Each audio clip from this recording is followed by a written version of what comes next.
তোমাদের উচ্চ মাধ্যমিকের ফাইনাল পরীক্ষার একটি নমুনা প্রশ্নপত্র নিয়ে আজকে আমাদের এই ভিডিওটি তোমরা প্রথম থেকে শেষ অবধি দেখো। ভিডিওটি ভালো লেগে থাকে লাইক শেয়ার করে দিও। চ্যানেল নতুন হলে চ্যানেলটি সাবস্ক্রাইব করে পাশের বেল আইকনটি প্রেস করে দিতে একেবারেই ভুলো না। এখান থেকে আজ যে এমসিকিউ, এসএকিউ এবং বড় প্রশ্নগুলি বলবো, এখান থেকে তোমরা অনেক প্রশ্নই কমন পেয়ে যাবে। আর বলি তোমাদের যে বড় প্রশ্নগুলো এখান থেকে যেগুলো করব, এর বাইরে তোমাদের কোনো প্রশ্ন করার দরকার নেই।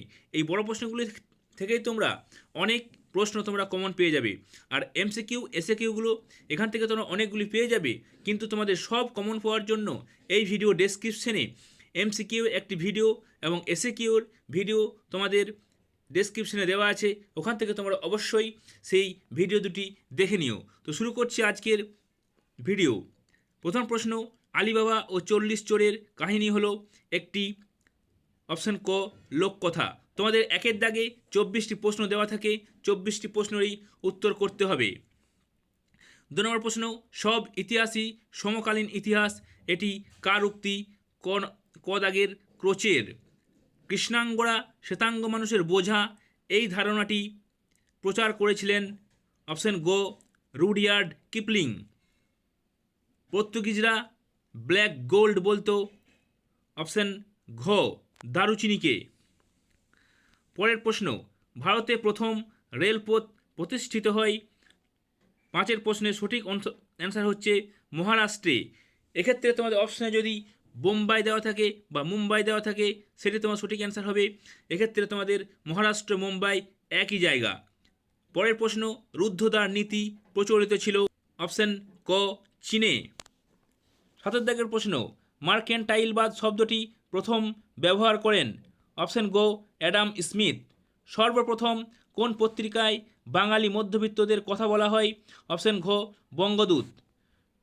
শতদিবসের সংস্কার অনুষ্ঠিত হয় কোন চীনা সম্রাটের আমলে? অপশন খ কোয়াংসু। চলে আসছি 10 দাগের প্রশ্নে, 50 মনন্তর বিষয়ক কোন গ্রন্থটি সরকার নিষিদ্ধ করে? ঘ অপশন উত্তর ক্ষুধার্ত বাংলা। 1943 নভেম্বরে মেদিনীপুর জেলার ভ্রমণ। 11 নম্বর প্রশ্ন, ভাইকম সত্যাগ্রহের সঙ্গে যুক্ত ছিলেন অপশন গ শ্রী নারায়ণ গুরু। 12 নম্বর প্রশ্ন, রাওলাট কমিশনের অপর নাম? অপশন ঘ সিটিজেন কমিশন। 50 মনন্তরের প্রেক্ষাপটে বিভূতিভূষণ বন্দ্যোপাধ্যায়ের লেখা উপন্যাস হল অপশন গ অশনি সংকেত। 14 দাগের প্রশ্ন, ভারত ছাড়ো আন্দোলনকালের অন্যতম শহীদ হলেন মাতঙ্গিনী হাজরা। রশিদ আলী দিবস পালিত হয় 12 ফেব্রুয়ারি। ভারতের অন্তর্বর্তী সরকারের প্রধান ছিলেন অপশন খ জওহরলাল নেহেরু। ঠান্ডা লড়াই শব্দটি প্রথম ব্যবহার করেন ওয়াল্টার লিপম্যান। 18 নম্বর প্রশ্ন, কিউবায় ক্ষেপণাস্ত্র ঘাঁটি নির্মাণ করেছিলেন? অপশন ঘ সোভিয়েত ইউনিয়ন। এক্ষেত্রে তোমাদের অপশানে যদি রাশিয়া দেওয়া থাকে, সেটি তোমার সঠিক অ্যান্সার হবে। জোট নিরপেক্ষ আন্দোলন যুক্ত ছিল না।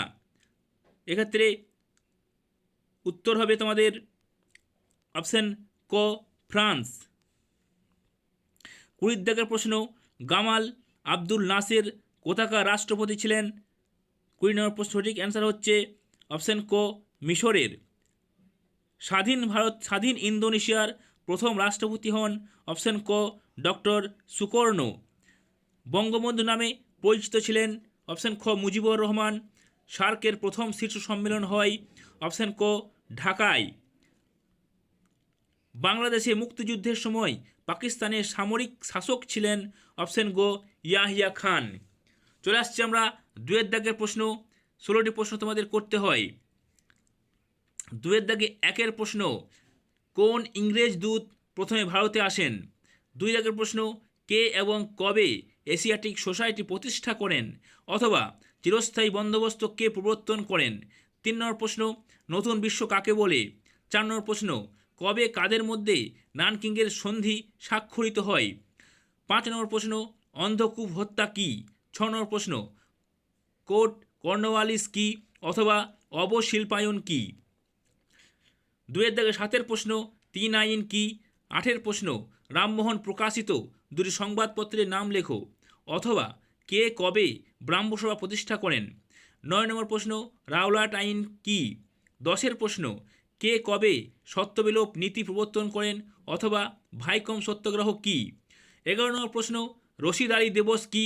12 নম্বর প্রশ্ন, এশিয়াবাসীদের জন্য এশিয়া এই স্লোগান কোন রাষ্ট্রের? 13 প্রশ্ন, ট্রুম্যান নীতি কি? পরবর্তী প্রশ্ন, ডিএন বিএন ফু এর ঘটনা কি? 2-15 প্রশ্ন, পাকিস্তান পিপলস পার্টি প্রতিষ্ঠা কে করেন অথবা ন্যাটো কি? 16 প্রশ্ন, ভারতে কবে পঞ্চবার্ষিকী পরিকল্পনা গ্রহণ করা হয়?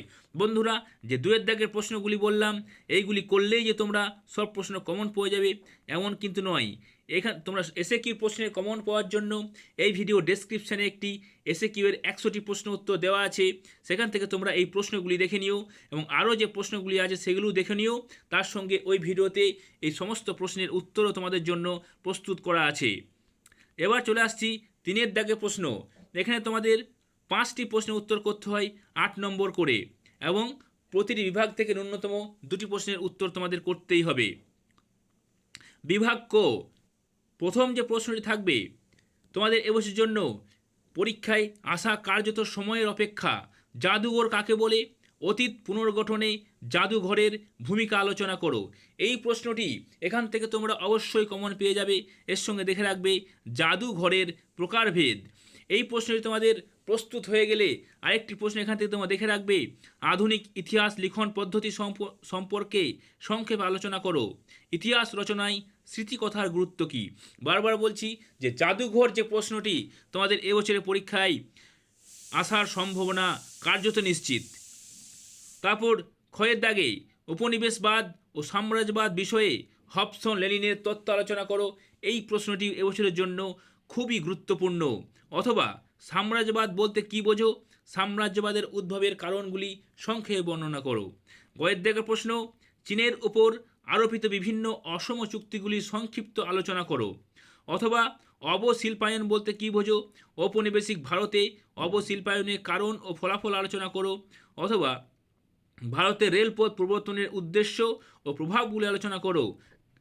ক্যান্টন বাণিজ্যের বৈশিষ্ট্যগুলি কী ছিল? এই বাণিজ্যের অবসান কেন হয়? এখান থেকে তোমরা এই 3টি প্রশ্নই কিন্তু ভালোভাবে করে রাখবে। এই 3টি প্রশ্ন থেকে তোমাদের 2টি প্রশ্ন অবশ্যই তোমরা কমন পেয়ে যাবে। ঘয়ের দাগের প্রশ্ন, চীনের চৌঠা মে আন্দোলনের কারণ ও ফলাফল আলোচনা করো। অর্থাৎ এটিও তোমরা দেখে রাখবে শিক্ষা ও সমাজ সংস্কারের ক্ষেত্রে ঈশ্বরচন্দ্র বিদ্যাসাগরের অবদান আলোচনা করো। তার সঙ্গে দেখে রাখবে ব্রিটিশ শাসনকালে আদিবাসী ও দলিত সম্প্রদায়ের বিবরণ দাও। এখান থেকে তোমরা বিদ্যাসাগর এবং চৌঠা মে এই দুটি এখান থেকে কিন্তু খুবই গুরুত্বপূর্ণ। এবার চলে আসছি বিভাগ খ। এখান থেকে তোমাদের জন্য এবছরের জন্য খুবই গুরুত্বপূর্ণ 1935 সালে ভারত শাসন আইনের প্রেক্ষাপট, শর্ত ও গুরুত্ব সম্পর্কে আলোচনা করো। এখান থেকে আরও একটি দেখে রাখবে রাওলাট আইনের উদ্দেশ্য কী ছিল? গান্ধীজি কেন এর বিরোধিতা করেছিলেন? দেখো পরপর তোমাদের অধ্যায় ভিত্তিক দেওয়া আছে। এটা হচ্ছে তোমাদের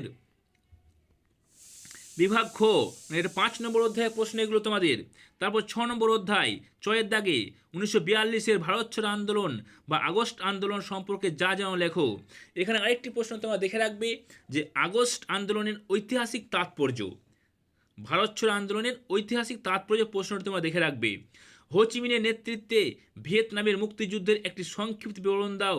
আরেকটি প্রশ্ন দেখে রাখবে 1946 সালে নৌ বিদ্রোহের কারণ ও তাৎপর্য আলোচনা করো।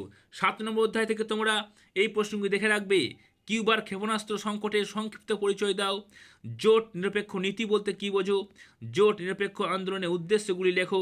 অথবা ঠান্ডা লড়াই বলতে কী বোঝো? ঠান্ডা লড়াইয়ের তাত্ত্বিক ভিত্তি ব্যাখ্যা করো। শেষ অধ্যায় 8ম অধ্যায়। এখান থেকে তোমরা 2টি প্রশ্ন দেখে রাখবে সার্ক কীভাবে গঠিত হয়েছিল? সার্ক গঠনের উদ্দেশ্যগুলো আলোচনা করো। অথবা স্বাধীন ভারতের প্রথম 3টি পঞ্চবার্ষিক পরিকল্পনা লক্ষ্য ও গুরুত্ব আলোচনা করো। বন্ধুরা, এই 3-এর দাগে যে 5টি প্রশ্ন তোমাদের করতে হবে এই প্রশ্ন কিন্তু ভালোভাবে দেখে যাও। এখান থেকে তোমরা অবশ্যই কমন পেয়ে যাবে। তো ভিডিওটি অবশ্যই তোমরা তোমাদের বন্ধুদের মধ্যে শেয়ার করে দিও। ভিডিওটি প্রথম থেকে শেষ অবধি দেখার জন্য তোমাদের সকলকে অসংখ্য ধন্যবাদ।